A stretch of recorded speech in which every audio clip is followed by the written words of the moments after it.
Yan, Kulit Soliman ang malupit sa katotohanan. Live na naman tayo, mga kabunyog, sa ating YouTube at sa ating Facebook account. Ngayon, bigyan lang po natin ng reaksyon itong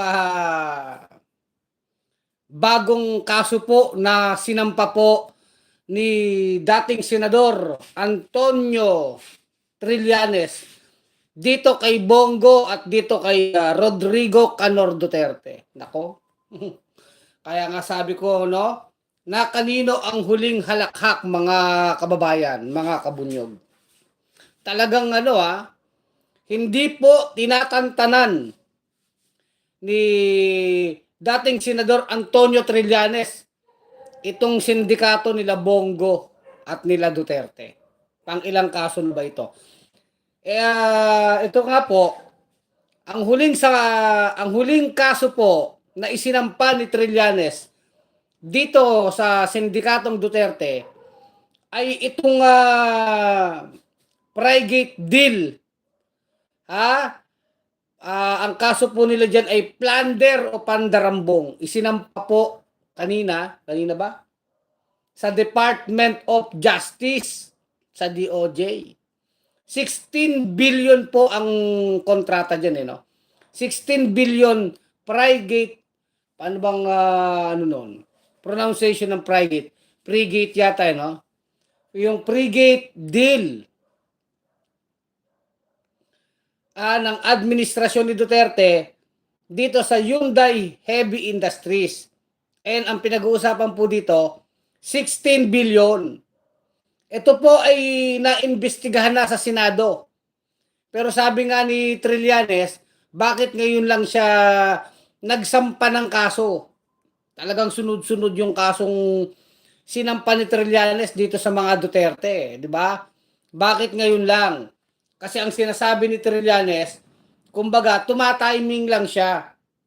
Dahil kung ito daw ay isinampa sa panahong mga Duterte pa ang nakaupo sa Malacanang, ito po ay iwa-whitewash lang, di ba? Siyempre, iba nga naman. Pag nakaupo pa sa kapangyarihan si Canor Duterte, talagang mababaliwala ang kaso. So talagang, kumbaga, ang diskarte ni Senator Trillanes, nagpahinog. Alam niyo yon, nagpahinog siya ng mga kaso. Inintay muna niya na mawala sa pwesto sa kapangyarihan itong mga Duterte at saka niya ngayon binubugbog po ng kaso. Tsaka niya ngayon binobolja. Kumbagay nagpahinog talaga. Akala ng mga Duterte makakalimutan na lang itong mga kalokohan nila, hindi po talagang tinandaan niya ni Trillanes. Darating ang panahon ng pagtutuos, bilog ang mundo. O ngayon na ngayon.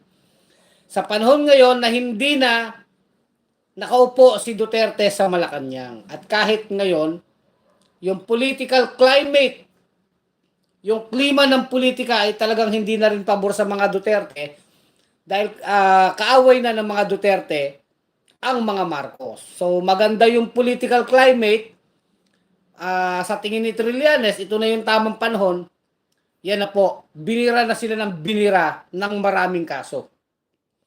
Di ba ano ba yung unang kasong sinampa ni Trillanes? Yung pong plunder case ni Bongo at ni Duterte tungkol po dyan sa kontrata sa Davao, sa Davao City Hall.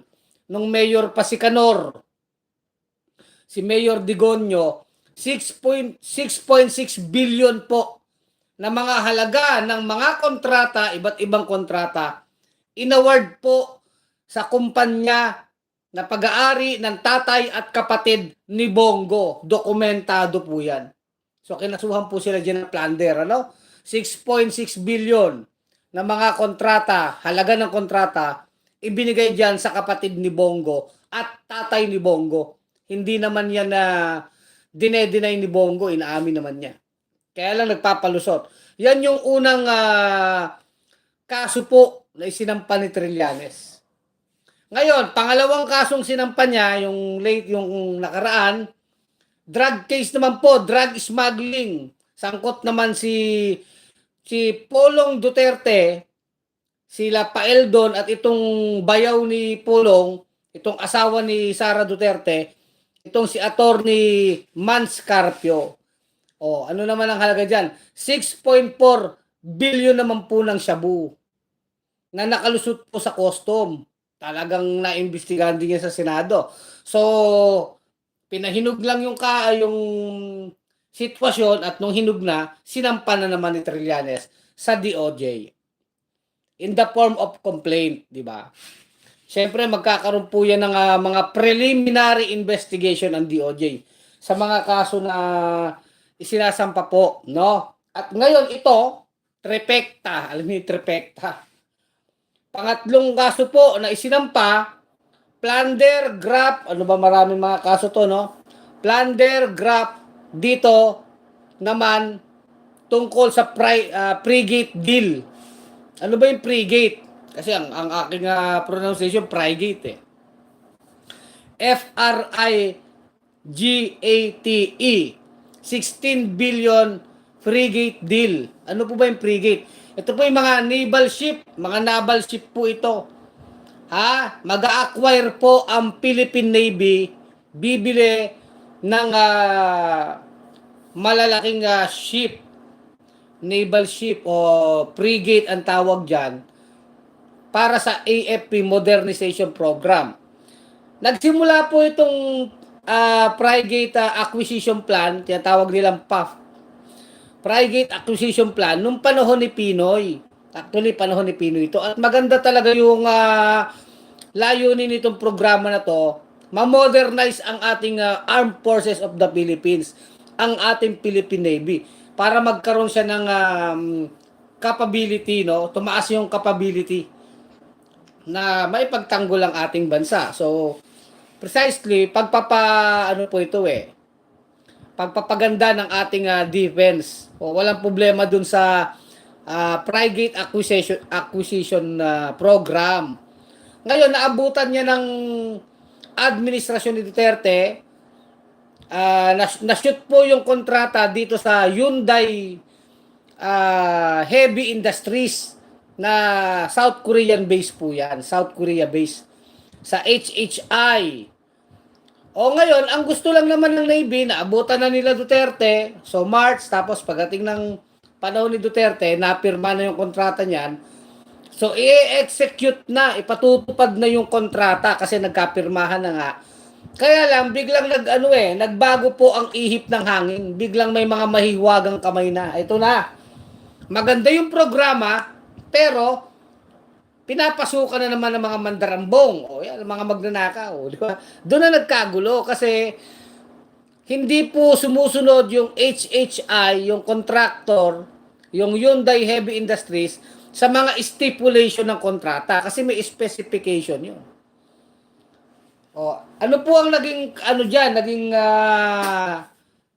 kaso o pagtatalo? Tungkol po dun sa yak kasing mga naval ship, dapat ma-installan yan, malagyan yan ng tinatawag na CMS.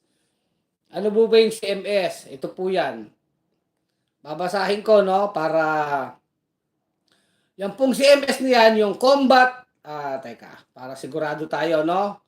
Ayaw nating magkamali. Teka. Ito pong CMS na yan po yung teka lang. Combat, teka lang. Binabasa ko po dito, no? Okay, sandali lang po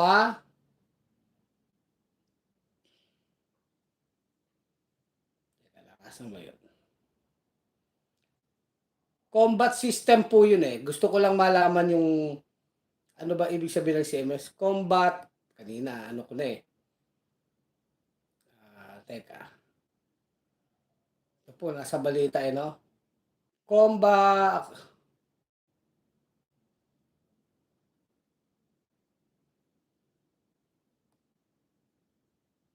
yan. So yung combat system na yan po yung nakalagay sa mga naval ship. Kaya lang, ang gusto nung South Korea, yung HHI, kumuha dun sa Hanwha. Mas mura kasing kumuha sa Hanwha. Pero hindi naman sumusunod sa specification ng kontrata. Di ba? Teka lang, inaalam po natin kung ano ibig sabihin ng CMS. Ano ba naman 'to? Dapat pala sinulat ko, 'no? Teka lang po, hahanapin ko sa ibang ano. Gusto ko kasing eksakto ang paliwanag natin, eh, 'no? Hmm. Gusto ko magandang, eksakto ang ating paliwanag. Ayaw natin na hindi eksakto ang paliwanag, eh, 'no? Oh, kumbaga, itong Hyundai Heavy Industries na contractor gustong makatipid. So, ang gusto nilang ilagay na CMS do'n ay yung nanggaling sa Hanwha Industries na ayaw pumayag po nung una ng Philippine Navy. Oh. Yung Philippine Navy nung una, ayaw pumayag. Gusto ng Philippine Navy, sundin natin yung specification ng kontrata. Kaya dapat ang CMS po na gusto ng Philippine Navy, yung galing po sa Netherlands or France, yung Thales. Oh. Kaya lang na makialam po sila Bongo. O, teka lang po ano ba to? Dapat, teka lang. Na makialam po sila Bongo. Teka, CMS, Combat. Ano na, teka lang po. Dapat pala nilista ko eh. Trillanes, Frigate Deal. Yan. So, na makialam po sila Bongo dyan. So, pagkapakialam nila Bongo, kumbaga, kinampihan ni Bongo yung contractor. Imbis na kampihan ni Bongo, nila Duterte, yung Philippine Navy. Yun po yun eh. Oh. Ngayon, magkano po yung nalugi sa gobyerno? 1 billion po. O 500, ayun. Teka. Ito, nandito na. Teka lang. Ang Combat. Hindi naman kasi teka lang. So, paki-comment ka kung ano yung, teka lang. So, ito po, 15.5 billion Frigate Deal. No. Combat Management System, iyon, nakuha ko din. Combat Management System. Yan po yung CMS na yan, napakahalaga po niyan sa naval ship. Ngayon, sa mga barko na pandigma, napakahalaga po niyan. Mga state of the art po yan ng mga equipment para sa mga yung armor ng barko, 'di ba? Yung kanyang pandepensa, yung kanyang lahat po ng tungkol sa depensa, 'di ba? Kailangan modern yung barko. So napakahalaga nung CMS na 'yan. So kaya lang po yung contractor na HHI ay hindi po ayaw pong sumunod sa specification ng kontrata kasi gusto makatipid. So ang gusto nilang kunin yung Hanwha ang mag-install ng CMS, yung Combat Management System. Ang sinasabi po diyan ni Trillanes, dapat ang sundin yung specification ng kontrata at yung gusto talaga ng Philippine Navy. Na ang nakakasunod po sa ganong specification, yung Thales. O, yung Thales na ginawa po sa France kasi or sa Netherlands kasi yung CMS po ng Hanwha, hindi pa po yan nasusubukan. Kumbaga, hindi pa subok. Samantalang yung Tacticos Thales CMS ay subok na po, ginamit na ng ibang mga bansa. So dapat para talagang maayos yung pagsasagawa ng kontrata na talagang pulido at yung ating mga naval ship ay talagang nasa standard, dapat doon kukuha sa Thales. Yun nga lang na makialam si Bongo. Kasabwat po sila Christopher Lloyd Lao, sila Duterte. At sumulat si Lorenzana dito sa kanyang yung Vice Admiral noon, si Mercado. Nasabi ni Mercado, dapat sundin ng contractor yung nakalagay sa kontrata kung ano yung gusto talaga ng Philippine Navy na standard na ilagay diyan. Ngayon, itong si Mercado, dahil may prinsipyo, talagang gusto niyang sundin yung kontrata. Pero na makialam si Bongo, pinatawag si Mercado sa opisina ni Bongo, at kinampihan ni Delpin Lorenzana si Bongo, pinwersa po itong si Mercado na dapat sundin yung gusto ng kontraktor na yung kontraktor ayaw naman sumunod sa kontrata. Oh. In short, dahil ayaw ni Mercadong sumunod, gusto ni Mercado yung kontratang masusunod na dapat naman, sinipa po sa pwesto si Mercado, yung si Vice Admiral Mercado. Pinalitan nung isa na yung pumalit, sinunod yung gusto ni Bongo. At dahil dyan, nakinabang po yung kontraktor nakatipid ng 500 million to 1 billion. O, yan po. O, dahil po sa pamamakialam nila Bongo. O, yan po ang pinaka-istorya niyan. Ngayon, kahit po si Manny Pacquiao noon, si Senator Manny Pacquiao, nagsalita po dyan. Kaya lang, nung panahon na yan, alam nyo naman, sa panahon ni Duterte, kahit ang mga senador, mga takot kay Duterte yan, hindi nag-file si Trillanes po ng kaso kasi, yun nga, pinahinog niya. Eh ngayon, hinahabol na uli sila ni Trillanes. Di ba mga kabunyog, mga kababayan? Ganyan lang po kaano yan, kalinaw. Ang sinasabi pa ni Bongo noon, yung standard na linya ni Bongo, kapag ako napatunayang may kinalaman dyan, magre-resign ako. Eh yun nga, napatunayang may kinalaman si Bongo, kasi sumulat nga mismo si Defense Secretary Lorenzana nung panahon na yon, si DND Secretary Lorenzana dito sa Navy kay Mercado at sinasabi, sundin nyo na yung gusto ng Hanwha, ayon ng HHI na Hanwha na ang kukunin.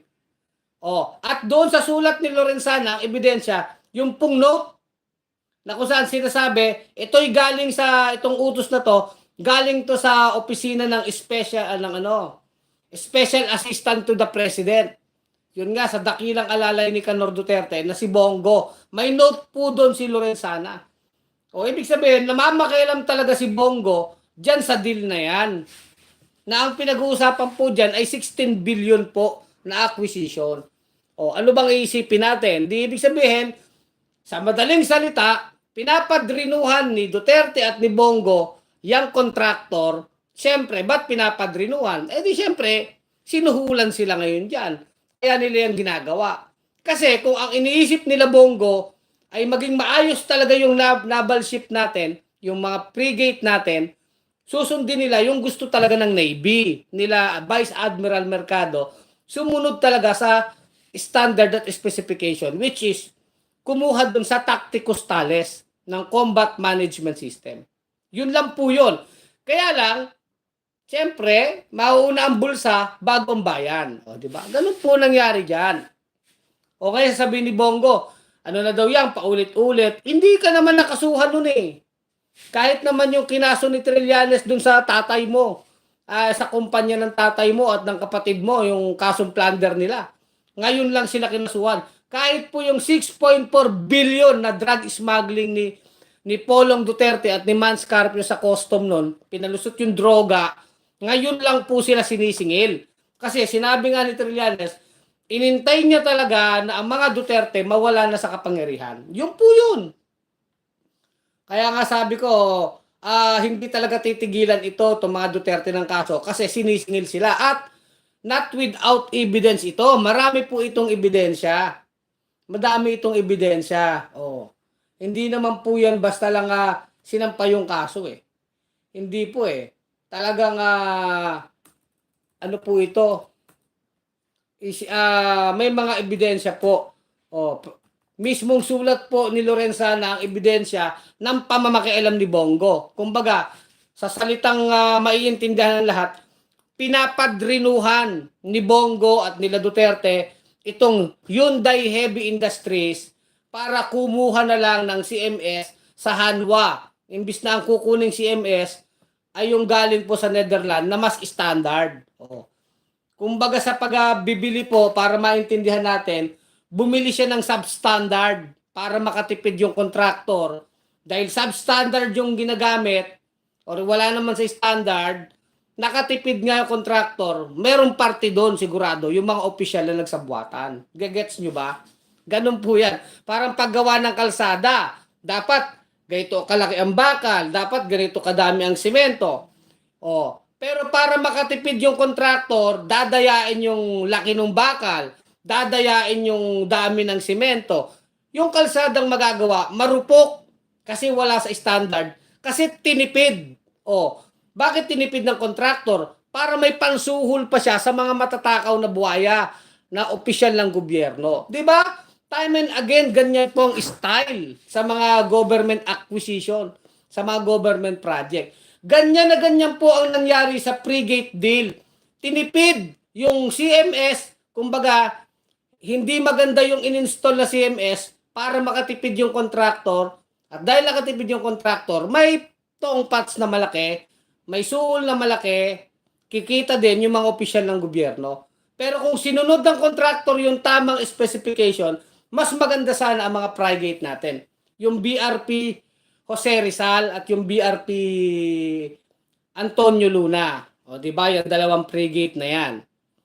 Kaya lang, kumbaga, talagang kumuha ng mga, sabi nating substandard, mahinang klase ng combat management system. So, sabi nga ni Trillanes, paano naman tayo idedepensa? Mahinang klase yung in-install dyan. Kumbaga, mumurahin, parang ganon, mumurahin. O, yung isa, talagang, yun sana yung install, yung Tacticus Thales CMS. O, di ba? Ganun po yan para maintindihan ng mga kababayan natin. Ganyan po kawalang ya sila Bongo. Tapos dinedenay ni Bongo, huling-huli ka na nga na ikaw ang sumulat kay Lorenzana eh. Ha? Ang sinasabi lang ni Bongo, may complaint daw kasi at ina-address niya lang daw yung complaint ng contractor. Bakit ang tanong dyan, kung ikaw matinong opisyal ng gobyerno, ba't ka mas kakampi sa contractor kaysa sa ahensya ng gobyerno? Na sinasabi na nga nila Vice Admiral Mercado, wag yan, boss, kasi mahinang klase yan, dapat ito ang kunin natin. Ito yung pulido. Wala eh. Sinipa nila si Vice Admiral Mercado sa posisyon eh. Pinalitan ng tuta nila na aso. At sino din ang kasabot nila Bongo dyan? Di si Lorenzana, yung si Christopher Lloyd Lao, sounds familiar. Yung Lloyd Lao na yan din yung nilagay nila sa DBMPS, sa Department of Budget and Management, tungkol naman sa Parmali. May kinalaman din yung Lloyd Lao na yan, dyan naman sa private deal. Kaya sabi ni Bongo no na parang wala siyang connection kay Christopher Lloyd Lao. Sinungaling kang Bongo ka. Talagang taon nyo yan at ginawa nila yan dyan para kumbaga sa picture ng mga transaksyon nila. Parang ganun yan eh. Dahil tao nila si Lloyd Lao, di yan mga picture na mga katarantaduhan nila dyan para kumita sila ng pera. Bilyon-bilyon po yan. Ngayon, sabi ni Trillanes, plunder yan kasi ang nalugi sa gobyerno, ilan ang nalugi sa gobyerno? Bilyon po. Tapos ano pang nangyari? Yung ating mga frigate, mahinang klase, yung mga naval ship natin.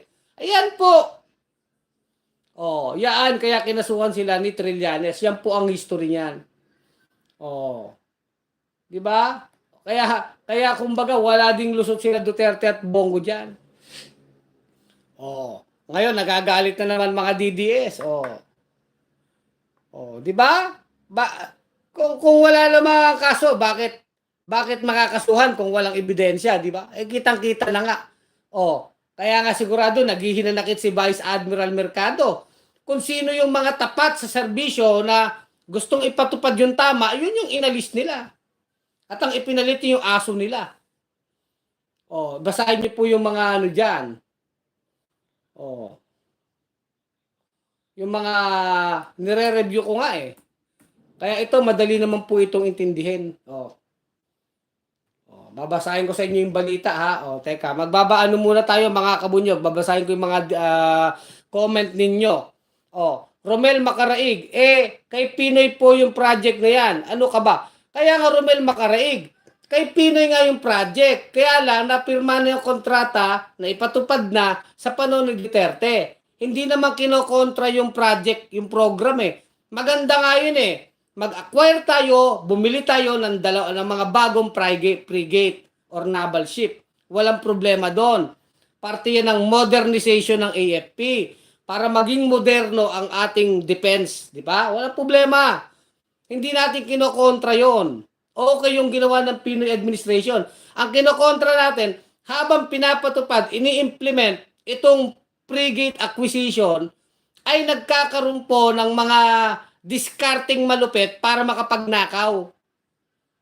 Oh, yun ang kinokontra natin, hindi yung programa, kundi yung ginagawa nyo yan, tapos dinidiskartihan nyo para makapagnakaw. Yun ang problema dyan. At yan yung ginawa nila Bongo, nila Christopher Lloyd Lao. O, yan din yung masangkot sa Parmali eh.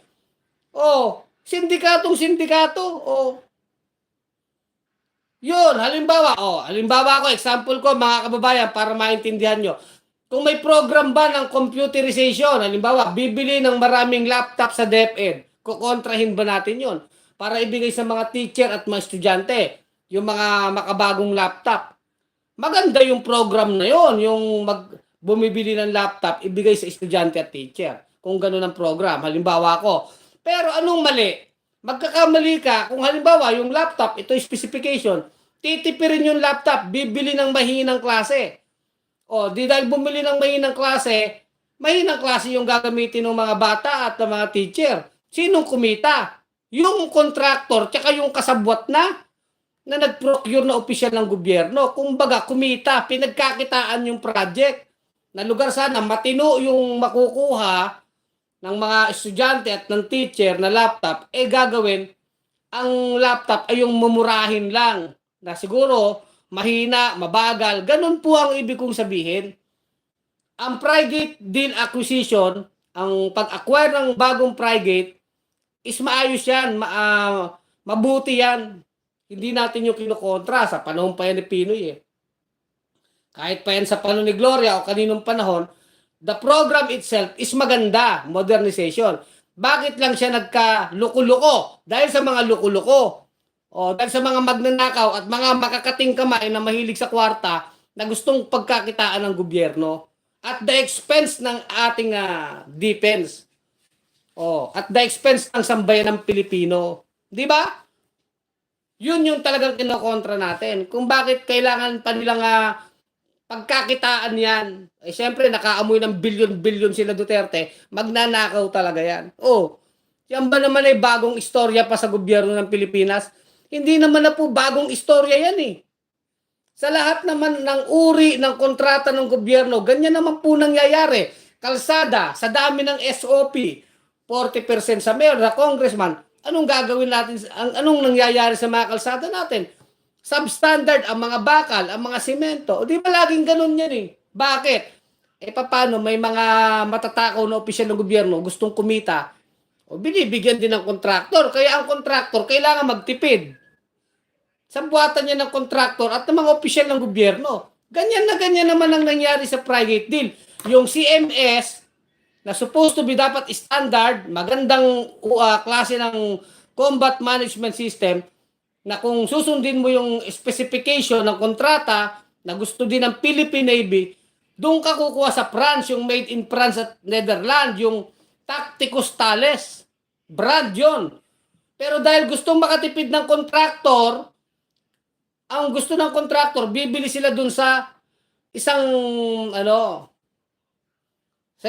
supplier doon sa South Korea, makakatipid yung kontraktor. Siyempre, may pansuhol pa siya sa mga opisyal ng gobyerno. Simple as that.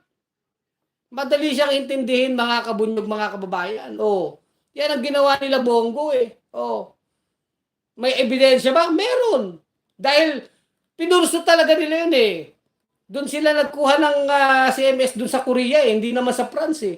Hindi talaga sinunod yung kontrata. Yun ang ebidensya. Yung mismong kontrata hindi nasunod. At binraso ni Bongo. Kinampihan yung kontraktor. Diba? Yan po. Ghost intervention was confirmed by Duterte during his 2019 State of the Nation address, saying that he instructed Go to intervene in the Frigate project. Si Canor Duterte mismo ang umamin na talagang namakialam si Bongo. Inutusan niya si Bongo na manghimasok. Inamin mismo yan ni Canor Duterte, ni Digonio, sa kanyang SONA noong 2019. Ebidensya yan. Ebidensya kasi ikaw bilang opisyal ng gobyerno, hindi ka dapat mamakialam. Kasi may kontrata naman eh. Kung anong nakalagay sa kontrata, yun ang masusunod. Kung pala ang mga kontrata ng gobyerno, pwede lang pakialaman na kung sinong Poncio Pilato. Huwag na tayong magkontrata. Total, hindi naman pala yan masusunod eh. Kaya nga may kontrata, may standard tayo.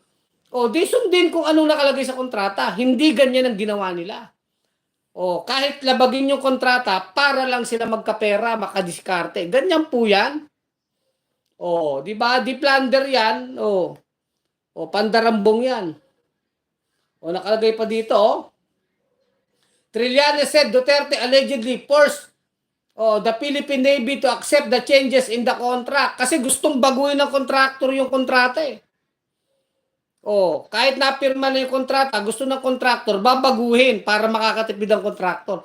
At pinwersa nga nila Bongo itong Philippine Navy. Natanggapin na lang yan, kahit na yung mga taga-Philippine Navy, hindi nila malulok yun. Kaya si Mercado, kahit na pinatawag na ni Bongo, sinulatan na ni Lorenzana, ni Defense Secretary Lorenzana, talagang nanindigan si Vice Admiral Mercado na gusto niyang sundin yung kontrata. Kasi yun yung pinakamabuti eh. Gusto niya ng maayos na frigate. Ngayon ano nangyari kay Mercado? Si Vice Admiral Mercado, sinipa sa pwesto. Yan ang ginawa nila Bongo. Sinipa sa pwesto si Mercado.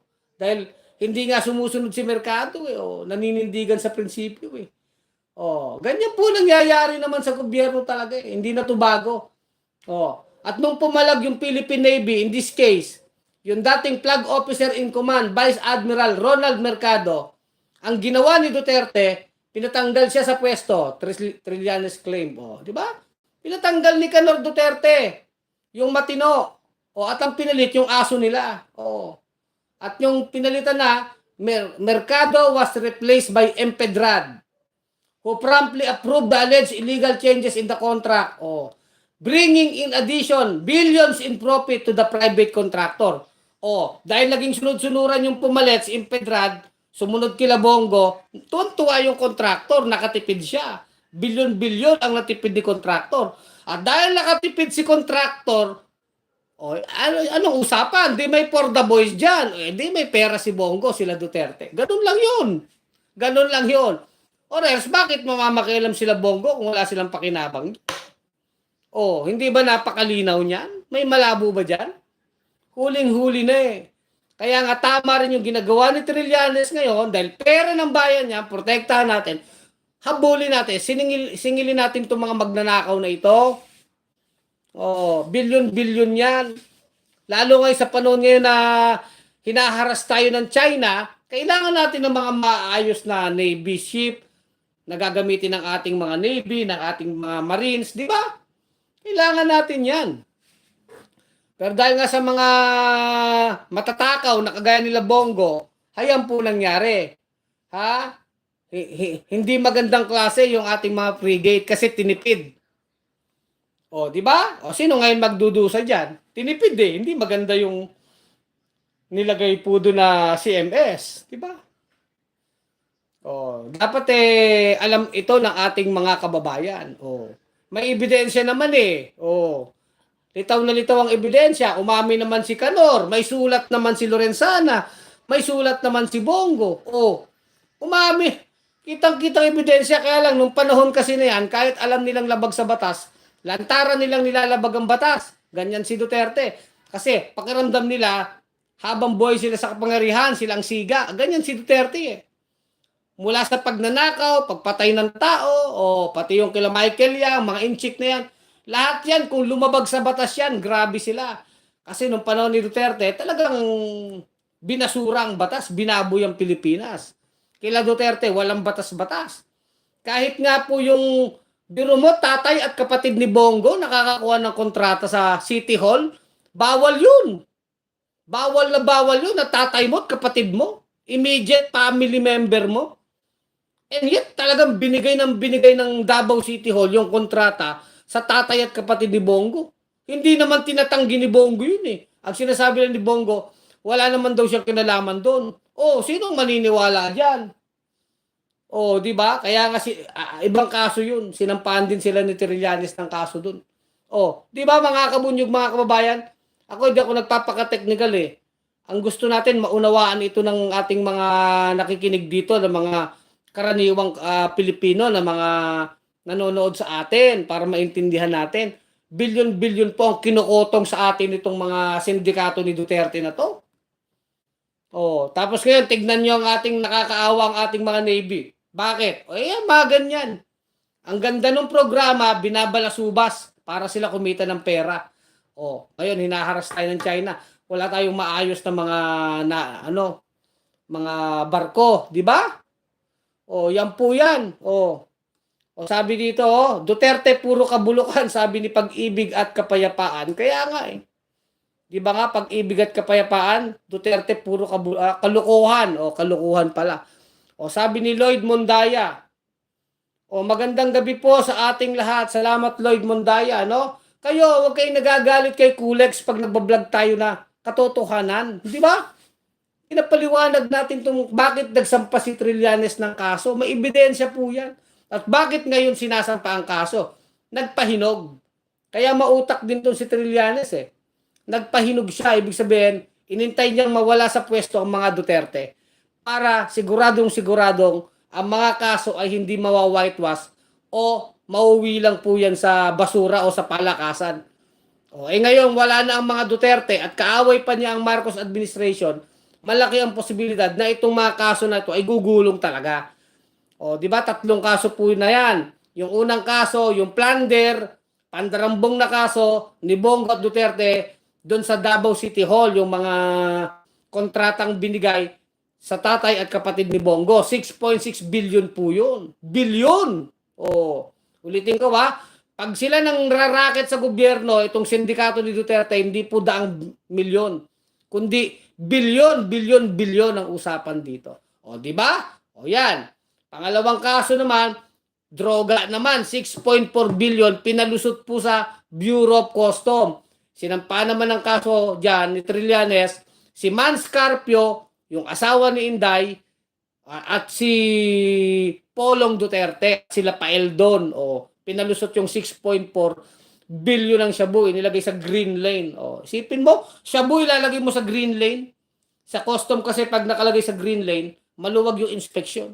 Sinadya, alangan mang di alam nila Paeldon na shabu yun, di ba? Di nakalabas, nagkabukingan. Pwede bang may shabu, walang pusher? Syempre, yung shabu na yon, wala magkiklaim nung kanila yon. Pero definitely, bakit nakalusot sa custom? Yun lang yun eh. Di ba yung mga shabu dapat pinadadaan sa mga pantalan, sa mga dalampasigan na walang tao. Kasi shabu yan eh. Biro nyo, lakas ng loob ng sindikato, sa custom mo papadaanin. Only in the Philippines yan. Kasi sa Amerika, yung mga kartel doon, pinapasok sa border, yung mga walang tao. Hindi dinadaan sa mga legal entry. Legal entry yan eh. Yung custom, yung ports, yung ating airport, legal entry yan. Kung mga kontrabandong droga yan, hindi mo yan dyan papasukin. Kaya sa ibang bansa, ang mga droga, binabagsak ng eroplano sa dagat, di ba? Itinatawid ng border sa mga gubat, di ba? Sa mga disyerto na walang mga otoridad. Sa Pilipinas, baligtad. 6.4 billion na shabu, pinadaan sa green lane ng Bureau of Customs. Saan kayo nakakita ng ganyan? Panahon ni Duterte yan. Bakit, ang tanong, bakit ganun kalakas ang loob ng mga sindikatong demonyo na ito? Kasi nga, may kasabwat sila doon sa custom. Sino yon? Polong Duterte, Mans Carpio, at si Paeldon na nilagay ni Duterte yan. Nung nagkabukingan, inilipat lang ng pwesto si Paeldon, hindi naman kinasuhan ni Duterte. Sabi, galit sa droga. Galit ka sa droga, pero 6.4 billion ang shabu nakalusot sa custom. Saka nakakita ng ganyan, di ba? Ngayon, kinasuhan sila ni Trillanes. Second case nila yon. Itong third case naman nila, ito naman tungkol sa frigate deal. 16 billion naman ngayon na makialam si Bongo at Duterte. Meron pa susunod yan, para mali. Hintayin natin lang. Lahat po yan. Di ba? Iba pa yung kaso ni Duterte sa ni Bato, tsaka kung sakali si Inday Takaw, si Sara, sa ICC, pagpatay naman ng tao yun. Isipin nyo. Pag nanakaw, pagpatay ng tao. Habang si Kibuloy naman, kinasuhan ng human trafficking, sexual abuse, child abuse, nagtatago. Rapist, mamamatay tao, drug smuggler, isipin nyo yan. Tapos sabihin yung matitinuhan. Bayang Pilipinas. Di ba? Lahat ba yan inimbento? Hindi, lahat yan may ebidensya eh. Pogo, isama niyo pati Pogo. Di ba? Di ba? Lahat yan, Duterte lahat yan. Pogo, drug smuggling, Frigate deal, Parmali. Oh. Ako hindi ko na matandaan lahat. Oh. Kontrata sa Davao City. Oh, confidential paninday takaw. Napakadami. ICC, extrajudicial killing. Ay sus, napakadami po. Oh, Kibuloy, Duterte, iisa talaga bituka. Oh, Bongo, lagi naman sila eh. Umiikot lang eh. Kundi Bongo, Duterte, kundi Duterte, Kibuloy, kundi Kibuloy, Roque, kundi Roque, Sara Duterte. Oh, mayroon bang iba? Oh. Sila eh. 'Di ba yung mga issue natin ngayon? China, di Duterte din. Secret deal sa China, Duterte. Oh. Parmali, Duterte. Oh. Pogo, Duterte, tsaka Roque. Drug smuggling, Mans Carpio, tsaka Polong Duterte. Tsaka si Paeldon. O sige nga, Parmali, Lloyd Lau, Bongo, Duterte. O, same. Kaya tayo pinapaliwanag natin dito, walang halong kasinungalingan itong private deal. Parang para maintindihan natin, tinipid ang gobyerno para magkapera ang mga sindikato. Yan, nagrempa.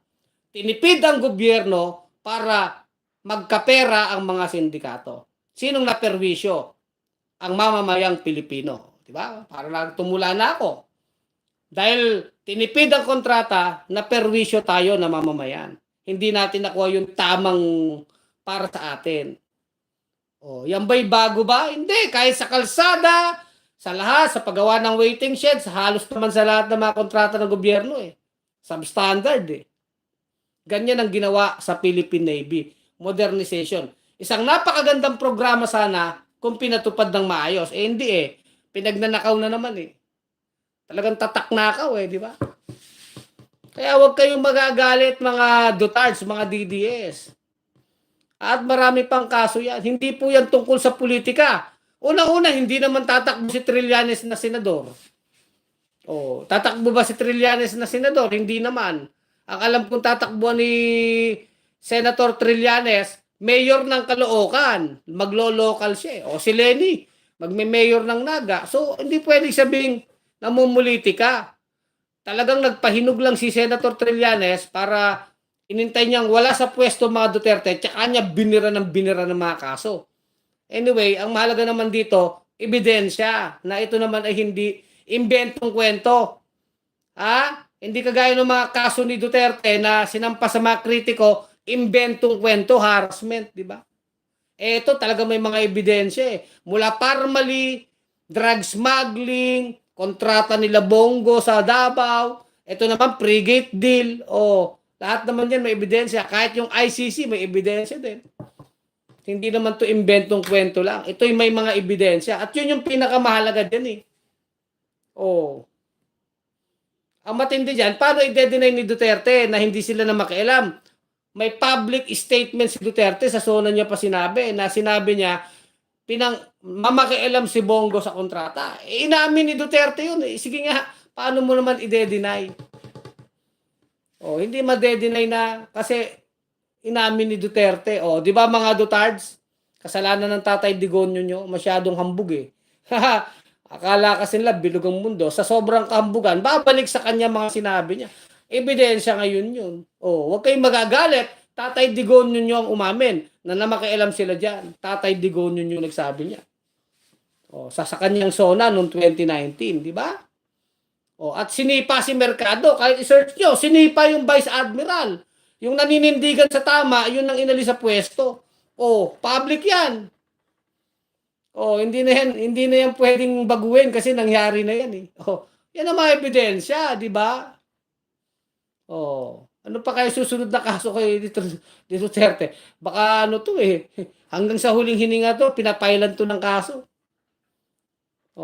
Di ba? Sa totoo lang, sige. Sabi ko nga sinasabi si Trillanes, sundalong kanin, ganyan. Yan ang sundalong kanin na sinasabi ng DDS. Palagan ni Duterte yan. Tingin nyo, mananalo pa si Bongo? Malamang po yan, babagsak na yan sa Senado. Hindi naman nanalo yan. In fact, nagkakagulo na sila sa PDP laban. Kahit si Tolentino na dating aso nila, nag-traitor na rin kay Duterte eh. Sumama na yata kay Marcos eh. O kanino ba sumama si Tolentino? Umalis na sa PDP, di ba? Nag-resign na dahil nagkakagatan si Tolentino at si Robin Padilla. Oh. Umalis na po, nag-resign na si Tolentino sa PDP na partido ni Duterte, nila Robin. Kasi alam ni Tolentino, mabaho na talaga eh, madadamay siya, di ba? Sabi pa ni Tolentino, kasi hindi ko sila makasundo tungkol sa issue ng China. Nagpapakabayani ngayon si Tolentino. Habang ang tagal mo naging aso. Anyway, wala din naman niya kwenta. Pare-parehas yan. Oh, di ba?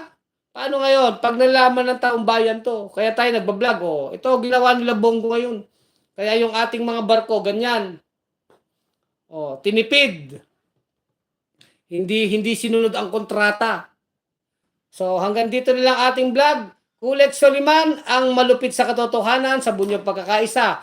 Mga kabunyog, mga kababayan, tuloy ang laban. Bunyog, bunyog, halikan na kasama ka. Bunyog, kapag buklod ay may pag-asa. Luzon, Visayas, Mindanao, isa ang pananaw. Sa bagong Pilipinas ang bunyog isisigaw. Bunyog